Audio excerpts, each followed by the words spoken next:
Maritime conclave सागर संकल्प को संबोधित करते हुए देश के रक्षा मंत्री राजनाथ सिंह ने वैश्विक सुरक्षा और बदलती विश्व व्यवस्था को लेकर टिप्पणी की। उन्होंने कहा कि पहले समुद्र को केवल व्यापार का माध्यम माना जाता था, लेकिन आज समुद्र रणनीतिक ताकत और दबदबे का केंद्र बन रहे हैं। उनके अनुसार दुनिया तेजी से बदल रही है। पुराने विचार, ग्लोबल ऑर्डर और पुरानी मान्यताएं अब खत्म हो रही हैं और ऐसे समय में देशों को नई परिस्थितियों को समझना जरूरी है।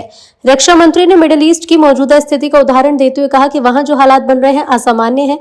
आने वाले समय में मिडिल ईस्ट या भारत के पड़ोसी क्षेत्र हालात किस दिशा में जाएंगे, इसका ठोस अनुमान लगाना मुश्किल है। और मैरीटाइम डोमेन में गतिविधियां लगातार तेजी से बढ़ रही हैं। पहले समुद्र को केवल ट्रेड का माध्यम माना जाता था, लेकिन आज हम स्पष्ट रूप से देख रहे हैं कि समुद्र स्ट्रेटेजिक डोमिनेंस का भी केंद्र बनता जा रहा है।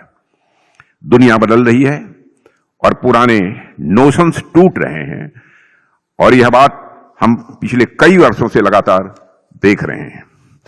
जो अलग अलग फ्लैश पॉइंट्स और कॉन्फ्लिक्ट्स दुनिया में दिखाई दे रहे हैं, वे ऊपर से भले ही आपस में जुड़े हुए नजर आते हों, हर ज्योग्राफिकल और रीजनल स्थिति की अपनी अलग अलग बैकग्राउंड और अपनी अलग अलग कहानी है।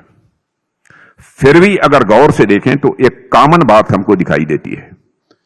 आज ग्लोबल लेवल पर हमेशा कुछ नया हो रहा है, एक परिवर्तन चल रहा है।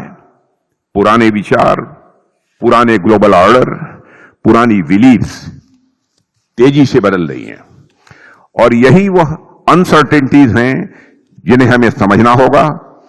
और अभी चल रही मिडिल ईस्ट की स्थिति इसका मैं मानता हूं कि एक ज्वलंत उदाहरण है।